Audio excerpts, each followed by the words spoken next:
Friday! Yes! Today is September 12, 2025. Anong meron? Yes! Happy 18th birthday, Viancy girl! Napakaganda mo! Napaka-bless mo! Ikaw na talaga! Pero syempre, ito yung araw na talaga namang pinaka-inaabangan ng mga sumusuporta sa Team Kalingap, lalong-lalo na sa mga sulit na nagmamahal sa EDSI. Anong inaabangan? Marami, of course, 'di ba? So ayun, bago ang lahat, don't forget to support and subscribe Kuya Val Santos Matubang, Ate Ida Vlog, Kalingap Rob, at sa lahat ng Team Kalingap. Syempre guys, salamat sa support at pagmamahal nyo sa aming mga Kalingap Reactors. Hello sa mga EDSI fans, alam kong masayang masaya ka. Rain or shine, nako sana mainit lang doon kasi ngayon dito sa amin maulan, pero carry lang yan dahil yung venue naman napakalaki and sarado naman, 'di ba? No problem. And syempre, sobrang saya ang mga EDSI fans ngayon dahil marami tayong aabangan. Nako. Syempre, isa sa mga inaabangan ko yung gowns, 'di ba? Dahil yung gowns na 'yon ay talagang ginastusan, pinili ng mga sponsors 'yon para kay Viancy girl. Napakaswerte mo. Bakit? Dahil yung mga sponsors niya talaga, guys, ay willing sumuporta at gumastos para magkaroon siya ng birthday na ganito kabongga. Grabe. I know na masaya siya ngayong araw. Naghalo-halo yung pakiramdam niya ngayon, pero more on masaya lang talaga. Andun yung excitement, may kaba, pero masaya talaga. And syempre sa mga EDSI fans, masaya din, malamang. Ito yung araw na pinaka-inaantay talaga natin na mangyayari. And ito na, the long wait is over. Dahil birthday na nga birthday na ngayon ng nag-iisang Viancy ng buhay ni Kalingap Ido. At ano kaya ang mga pasabog ni Kalingap Ido later? Nako, isa yon sa mga pinaka-inaabangan ko talaga. Isa yon sa mga lagi kong iniisip.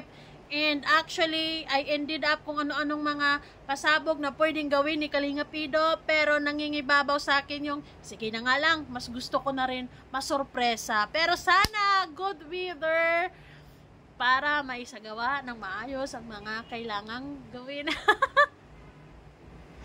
Ay, nakaka-excite talaga. Grabe. Maraming salamat syempre, lalong-lalo na sa mga sponsors, sa buong Team Kalingap, Kuya Val, Ate Edna, Kalingap Rob, dahil ayun, nangyari ang lahat ng to dahil din sa efforts ng Team Kalingap, lalong-lalo na kay Kalingap Rob, syempre. And of course, maraming salamat sa mga sponsors. Grabe guys, dahil talagang umuwi sila, galing pa sa iba't ibang mga lugar, galing ibang bansa, 'di ba? May Singapore, may Hong Kong, o kung saan-saan pa galing yung iba. Kaya maraming salamat dahil grabe yung suporta, grabe, napakainit. Kahit umulan, mainit pa rin yung suporta. And syempre, yung mga supporters na andito sa Pilipinas, di bali nang bumiyahin ng 10 oras or mahigit pa, basta makita lang si Viancy. Maraming salamat sa inyo dahil sa efforts ng mga fans, mas magiging memorable, mas magiging maganda, mas magiging masaya ang experience na to, ang birthday na to ni Viancy girl. Nakaka-excite. Sana maganda yung signal ni Kuya Val later para naman ang ganda ng panood natin, chill lang. Tayo naman, team bahay lang tayo, team team replay or team live, ganon. Ay, ngayon pa lang nai-excite na ako. So guys, sa mga solid EDSI fans dyan, ano ang message nyo kay Viancy girl? Kaya comment down below. Ako naman, syempre, more birthdays to come. Stay healthy, stay sexy. Of course, stay happy, stay fit. And study hard. Alam kong marami ka pang maabot na mga pangarap mo sa buhay. Kasama ang iyong minamahal. Walang iba kundi si Kalinga Pido. Sana ay kayang-kayang alam ko madami pang mga problem, mga pagsubok, syempre ganun talaga ang buhay. Pero kayang-kaya, 'di ba? Basta magkasama. And of course, grabe to guys. Bihira din tong mangyari na yung ibang team is may parigalo din sila kay Beyonce. Maraming salamat sa team ni Miss Yang Mi, sa Team USA and Friends. Dahil yung flowers na yan, posted yan ni Yang Mi sa kanyang FB and para yan kay Beyonce. Wow! Ang daming regalo. Usually kasi, kapag maka-Beyonce lang talaga, or maka-EDC, or bawat team, like for example, kung Jumcar, maka-Jumcar lang din ang nagbibigay. Kung Mikris, maka-Mikris lang din yung nagbibigay. Pero maraming salamat sa ibang mga team na nagbibigay din para kay Beyonce. Mapa-Jumcar man, mapa-Mikris man.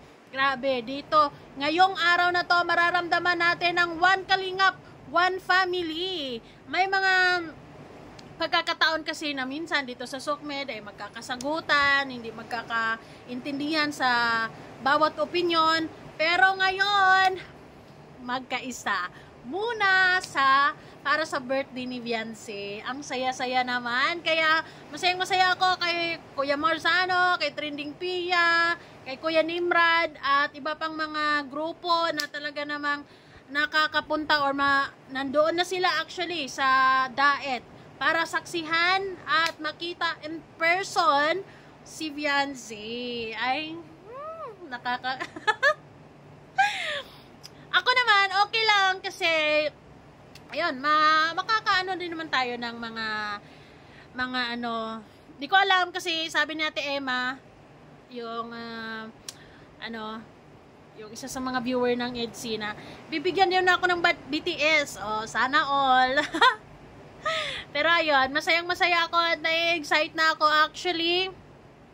And ayun, bumili na ako ng mga chips. Ay, mga chips pero isa lang. Ay, pero malapit lang naman kami ng tindahan dito. Pero yun nga lang, malakas ang ulan. Sana hindi brand out. My God! Ay! Pero sana talaga maganda yung panahon doon, 'di ba? So 'yun, sa lahat ng mga nandiyan para sa birthday ni Beyonce, mag-enjoy lang kayo. Happy lang. 'Di ba?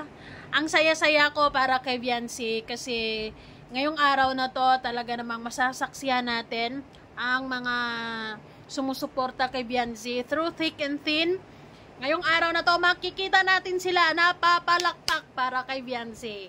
And ayun, sa Team Kalingap naman, syempre talaga, pag may mga ganitong gatherings, pag may mga ganitong okasyon talaga, nakakabilib lang din dahil talagang nagkakaisa sila para i-celebrate ang birthday, ang okasyon, di ba? Meron silang mga special numbers din, mga special participation tulad ng pagsayaw or kung ano mang mga mangyayari later, 'di ba? Sana ang ganda lang ng takbo ng party later, 'di ba? Masaya lang, happy lang, ganon. Ganon naman yung natin, ang aim natin, ang gusto nating mangyari, na magiging masaya, mas magiging memorable ang mga mangyayari later, of course, dahil sa mga pasabog ni Kalinga Pido. Ay nako. Pero ayun, maraming salamat sa mga lang talaga, sa mga sumusuporta. Ilang taon na ba ang EDC? Magdadalawang taon na actually, pero solid pa din ang mga sumusuporta, mga supporters, lalo na ang pagmamahala ng dalawa, syempre, 'di ba? Yung samahan ni Kalinga Pido at ni Beyonce talaga. 'Yun yung nagpapatibay din sa ating mga manunood, 'di ba? Kasi kung hindi sila matibay, di paano tayo? Ganon, lang yan, sinasabi nga natin, it takes two to tango. Kapag okay ang EDC, buong Team Kalingap, di okay tayo mga manunod, happy tayo, 'di ba? So ayun lamang guys, salamat sa inyo once again. Happy birthday Beyonce. Ayun, we love you. I love you. Thank you so much. Marami kang taong na-inspire at napatawa, napakilig, napasaya.